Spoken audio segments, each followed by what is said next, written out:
Hi guys, today I'm going to show you two of the most toughest cases for the iPhone 12 series from UAG. The first model is called the Metropolis LT. The one I have here is the Satin Armor Black Edition and sells for around 60 Australian dollars here.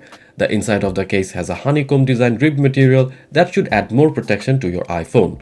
It is super flexible, which makes it easier when you want to take them off your phone. And on the back there is a two-tone design with two different textures.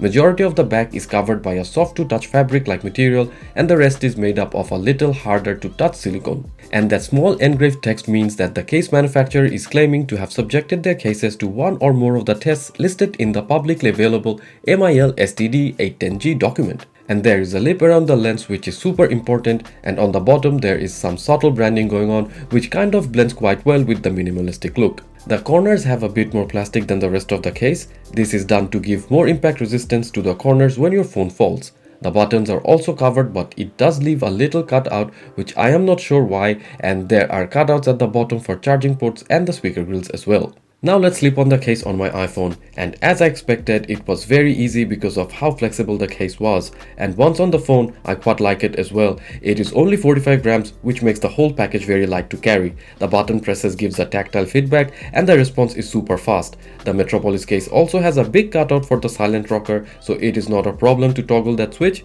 Plus the overall grip seems to be really nice as well, which is very good. If you have a bigger iPhone, then this feature will be really welcome. Okay, now let's test the other case. As you can see that the Metropolis case just comes right off with no difficulty.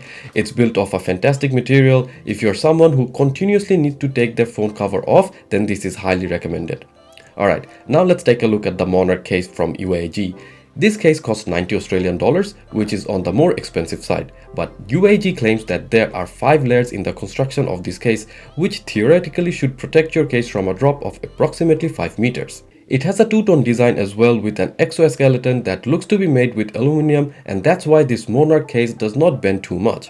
There are also 3 screws around the corners of the case holding the exoskeleton in place. The other part is made from a top grain leather, and that feels very good to touch. On the side of the Monarch, you have got the UAG trademark honeycomb pattern going on to give the case more grip. The buttons are identical on both cases, but the silent rocker cutout looks to be a little bit different. The corners of this case also has some kind of a sharp edge and is a bit raised from all of the border of the case. On the inside, you have a ribbed texture to hold the phone better inside the case and a small UAG logo.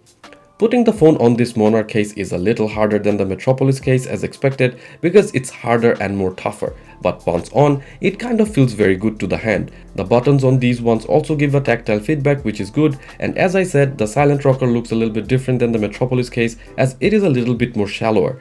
But the cutout itself feels a little bit too big for the size of the button, but maybe that was a design choice that they made to give good access to the silent rocker. Other than that, I think it is a solid case. It weighs just a hair more than the previous case and definitely recommended for people who are more adventurous. It has got all the bells and whistles of a great protective case. You have the raised lip around the screen, an exoskeleton that is strong and a sturdy, and a raised bumper to guard the lenses at the back, and it does all that, giving a good grip on the phone. The phone also comes off quite nicely, which is not always true with most protective cases out there. So overall, I personally enjoyed using both the cases, but I think I will choose the Metropolis case over the Monarch case as I like the minimal look of it.